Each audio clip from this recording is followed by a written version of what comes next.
In Act 3, Scene 4 of Macbeth, the story takes a suspenseful turn. Macbeth is hosting a grand banquet, and he wants to make a good impression on the guests, including many Scottish nobles. He is now the king, but he's struggling with inner turmoil and fear. Macbeth has sent assassins to kill Banquo and his son, Flaunce, because he sees them as threats.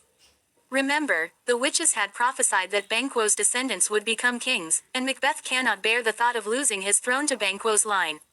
As the scene unfolds, Macbeth is mingling with the guests, trying to appear calm and in control.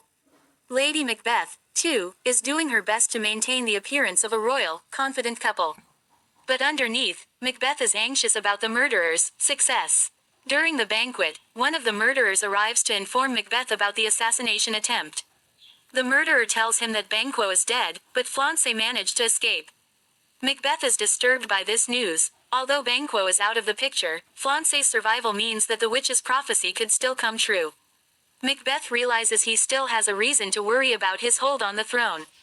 Macbeth returns to the feast, but his anxiety soon turns into a terrifying vision. He sees Banquo's ghost sitting in his chair at the banquet table. To him, the ghost is real, but no one else can see it. Macbeth is horrified and begins speaking to the ghost, shocking and confusing his guests. He questions the ghost, asking why it's haunting him, and demands that it leave him alone. His behavior becomes erratic, alarming everyone present. Lady Macbeth, noticing her husband's strange behavior, tries to control the situation. She explains to the guests that Macbeth often has these fits, and asks them to ignore it, saying it's just a temporary ailment. Lady Macbeth then tries to calm her husband, urging him to stop talking to the ghost. She reminds him that he's ruining the festive mood of the banquet.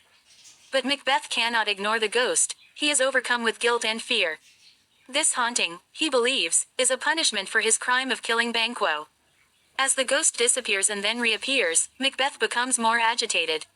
His mind is trapped between his ambition and the terrible consequences of his actions. The nobles, observing all of this, are deeply unsettled. They begin to doubt Macbeth's sanity and wonder about his fitness to rule. Macbeth, feeling exposed, tries to regain control, but it's clear that he has crossed into a dangerous mental state. His guilty conscience is haunting him in ways he never anticipated. Finally, Lady Macbeth decides to end the banquet early, dismissing the guests. She knows that Macbeth's behavior has raised suspicions and realizes they need to be more cautious in the future. After the guests leave, Macbeth talks to Lady Macbeth about his fears and insecurities. He admits that he feels trapped in a cycle of violence that he cannot escape. He worries that he must keep killing to secure his position, but he also fears that each new act will bring him closer to ruin. Macbeth decides to consult the witches again to learn more about his fate, hoping they will give him guidance. In this scene, Shakespeare explores the psychological toll of Macbeth's ambition and guilt. Macbeth's hallucinations of Banquo's ghost are a manifestation of his inner torment, revealing that he cannot escape the consequences of his actions. The banquet, intended to show Macbeth as a powerful king, instead reveals his weakness and instability to the Scottish nobles.